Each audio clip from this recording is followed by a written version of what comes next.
Ross of the Adrienne Ross Show, of course. And as I said in the video I put out yesterday, I'm coming back at you because I want to talk a little bit about Chennedy Carter. Yes, we've all been hearing about Chennedy Carter of the Chicago Sky and the WNBA, and we're hearing her name everywhere, and we're seeing footage everywhere about how she body checked Caitlin Clark. And we're going to touch on that today, but there's more to Chennedy Carter than that. More issues that should be addressed. But first, who is Chennedy Carter? Chennedy Carter is 25 years old. She nicknames herself Hollywood. She declared for the WNBA draft early in 2020. In 2020, she was the first round pick, number 4, by the Atlanta Dream. In 2021, she got terminated from the Atlanta Dream after threatening to beat up opponents? No, her own teammates. Quote, conduct detrimental to the team. Okay, 2022, LA Sparks picks her up and they waive her mid-season. Why? For quote, poor conduct. See a pattern here. 2023, she played abroad in Turkey. Don't exactly know what happened there. I heard someone say that perhaps she got terminated from Turkey, the Turkey team as well. I don't know. But she was playing in Turkey in 2023.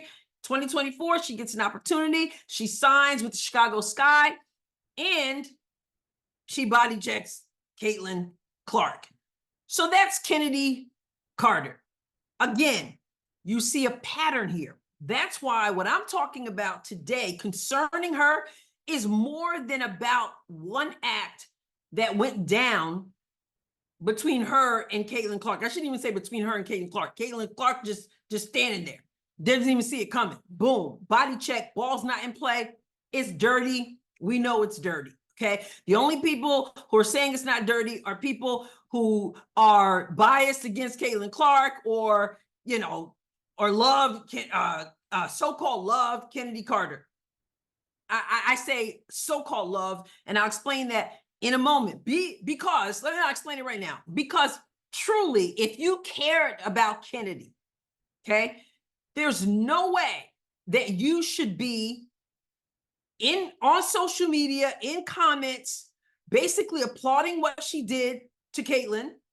There's no way that you should be standing and giving this ovation when she, you know, when her number is called in the game, the next game against New York. And if you're her coach, there's no way you should not be having a serious talk with Chennedy. Now, I know Teaspoon, Coach Teresa Weatherspoon said they had a talk, but I don't think they had the same talk. And we'll talk about that, okay? Now, I understand the game of basketball. Coach, I played, I watched. I get the fact that it is a physical game. And I am in no way saying that physicality isn't a part of the game. I'm saying that dirtiness should not be a part of the game, okay? And this situation with Chennedy Carter is not a one-time situation. There is a pattern, okay? So if you lost your head in the game against Caitlin Clark, then you go to the post game, you woman up, and you handle your business. She didn't do that. She didn't do it in the post game. I ain't answering no Caitlin Clark questions. Next question. We saw that, okay? Then if you just lost your head in a physical game, you don't then go on social media and talk smack. There's that, okay? And then after your coach issues a statement, you don't then speak to the media and say you have no regrets. That's a problem. But first, let me slow down here because maybe there's somebody who just happened to find the channel. They haven't seen the play with Chennedy. I want to make sure you get a look at it. So let's just run that back for those who may have missed it. Dave redoubled off the Carter. Her jumper is good. Chennedy Carter now with 12 points off the bench. And Clark. I mean, that's clearly. You see there that the ball is not in play. You know, I'm assuming that you saw it. If you didn't see it before, you certainly have heard about it, because here it is. You got all these eyeballs on your league now, and this is what people are talking about. Not how wonderful the game is. Not, you know, we're talking about bully ball right now. Okay, like I said though, this is about more than Caitlin Clark. Let's go to what she put on social media on the, on the charter flight, thanks in large part to Caitlin Clark, and what she put up for everybody to see. She posted in her Instagram stories, "I grew up with all brothers. All we did is fight and argue. I love the hate more than the love. What don't y'all understand? I'd rather you hate me than love me. And I mean that on my dead aunt." So this is what she puts out after the bully ball that went down. "I'd rather you hate me than love me." And then she says, "And that's on my dead aunt." Who says that, first of all? What I want to point out is that if you really care about Kennedy, and this is, Coach Teresa Weatherspoon, anybody else egging this young woman on, Angel Reese getting up and applauding after she body checked Caitlin, these people don't care about Kennedy. Kennedy has an issue because, number one, you did what you did, but then you just add on, and then you say you would prefer the hate than the love. Something is off. Look at the track record. You have a track record of causing people to cut ties with you, and you still can't seem to stop the same behavior. This is about more than basketball, and egging this young woman on and giving her chance after chance after chance is not good for her. It's detrimental not only to other people, but also to herself. And somebody might say, "Oh, you're overdoing it." I'm not overdoing anything. This is a young woman who was cut from a team because she is threatening her own teammates, not the opponent we're talking about. I'm sure she probably was, I imagine if she's threatening her teammates, she might be threatening the opposition as well. But you got cut from professional basketball for that. Then you get picked up by the LA Sparks, get another opportunity, and your conduct is poor. So who in the world knows what you're doing there? Then you've got this attitude when you get another chance, knocking people over, then get to the post-game interview and act the way you did. Now, let's look at, and then of course the social media I just pointed out. And then she even talked more about social media, like who's Caitlin Clark and what can she do other than threes, all that. If you want to do that, you want to do that. All right, whatever. But I prefer the hate than the love. Something is not right with this young woman. And so she then, there's Teresa Weatherspoon puts out a statement, because obviously people are not having this. Fans are talking about walking away. And it looks bad on the league. It looks horrible. It's petty, it's catty, and it's dangerous. So Teresa Weatherspoon, she puts out a statement as the coach. Let's read what she said. Teaspoon said, "Physical play, intensity, and a competitive spirit are hallmarks of Chicago Sky basketball. Kennedy got caught up in the heat of the moment in an effort to win the game. She and I have discussed what happened, and that it was not appropriate, nor is it what we do or who we are. Kennedy understands that there are better ways to handle situations on the court, and she will learn from this, as we all will.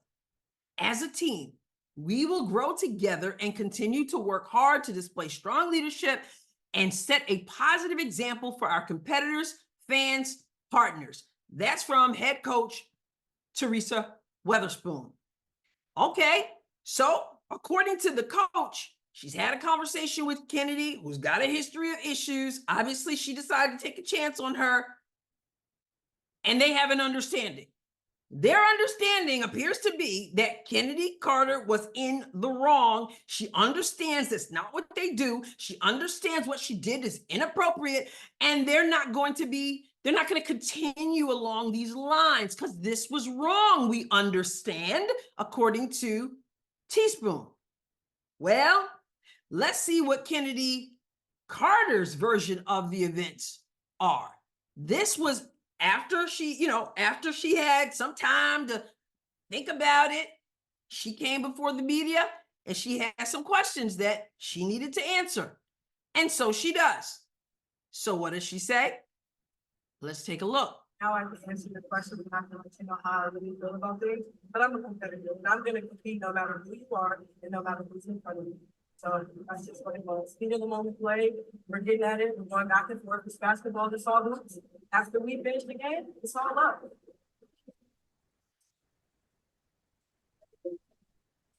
I don't have any regrets of anything. I'm going to compete and play 100% hard, no matter who it is, like I said, or who we're playing. No, I don't have any regrets. It has become a big national story. Athletes that have been thrown into hoops like racism and just different things thrown to players that shouldn't even been brought up. This is a game I love. This is a game I'm passionate about. At the end of the day, I'm thankful that I'm able to display it to everybody. And if you're gonna watch the game, watch all of the game before you make it. Just watch the whole game and get to know the players. Those that say you don't know players, if you haven't watched the WNBA, get to know your players that are already here and already in this league and are trying to make a mark. The trickiness that was going on before, that was there. I mean, no. I think I got hit in the head to play before. And it was just like one of those things that was in the heat of the moment. I don't know kids. I don't know her for anyone.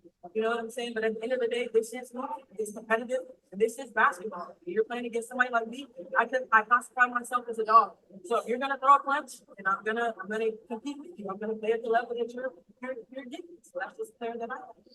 But What do you think it's from the player? What are you referring to? I mean, I'm just seeing a lot of things. Players not fans just not understanding who I am as a player. You have to understand me as a person too, and don't just look at one tape and form an opinion about me. I'm truly a passionate person about the game, and I'm genuine. You can ask all my teammates; they've got to know me. They know the real Chennedy Carter. So I'm just saying, don't form an opinion off of one little clip that you didn't even see the whole game and the play that led to it. You gotta realize all of us have. It's hard to know even where to start. But I'm going to start with her saying that you can't basically make a judgment about me based on one play. Chennedy Carter has a history of inappropriate behavior. This is not about one play. And so for those who egg her on again, or a coach who won't deal with her, this is an issue. This is not one play, Chennedy Carter. This is your professional history. And who knows what was going on even before that. Okay. Second of all, which is the main point here, she says she has no regrets. That's the problem. Teaspoon said, we had a conversation. She knows what she did was wrong. We understand this is not what we do. You don't have a conversation with your coach where you say you understand what you did was wrong and then get before the media and say, I have no regrets. In other words, I don't see where I did anything wrong. She went on to say, this is basketball. This is hoops. Listen to what I'm saying when I say this is larger than Caitlin Clark. This young woman doesn't understand that what she did is not just basketball. She made a non-basketball play and she has no regrets even after her coach says that she explained to her that this is not what we do.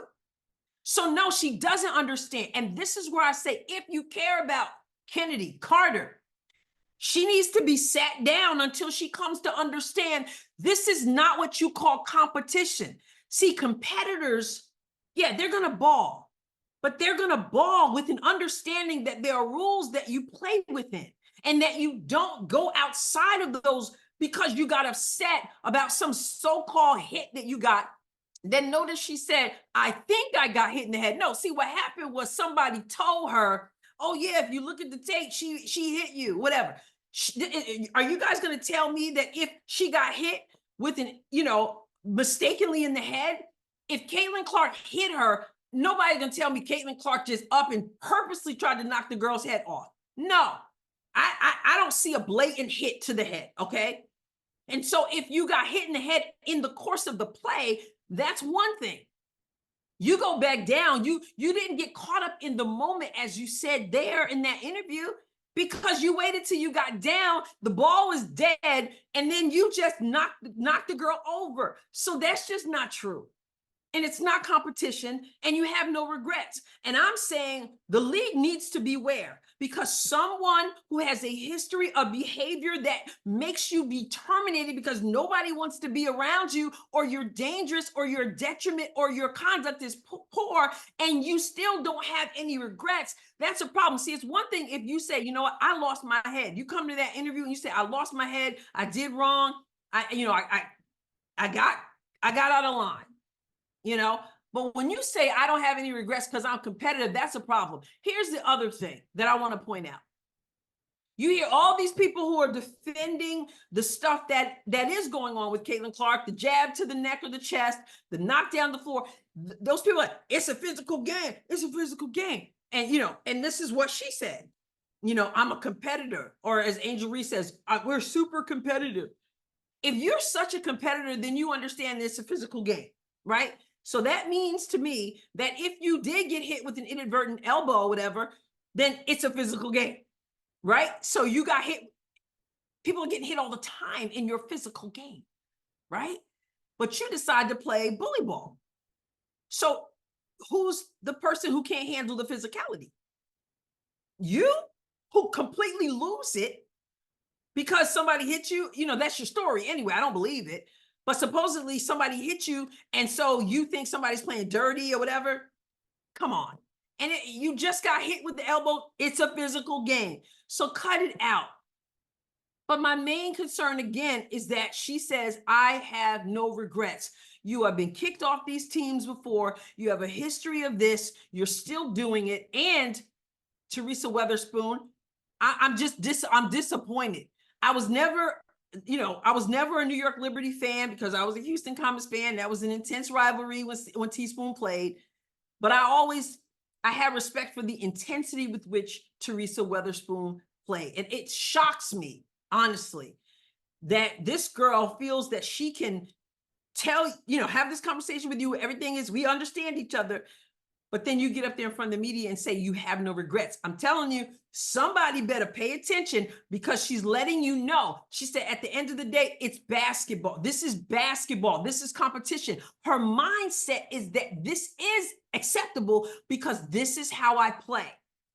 It doesn't matter who's in front of me, she says. It does matter, because the way she said it more than once, she said, I think twice, and that's her point, because it matters. Like, I don't care if you are Caitlin Clark, is what she's saying. I'm going to be competitive. That's not competition. That's not basketball, but it does fit in with your history. So I'm saying, if you really care about her, people, and that includes the league, and that includes her coach, stop giving her chance after chance after chance, because it only encourages the behavior that she has not been able to master. My guess is that she hasn't been able to master it because she doesn't see anything wrong with it. She just told us. Let me know what you think. God bless you abundantly.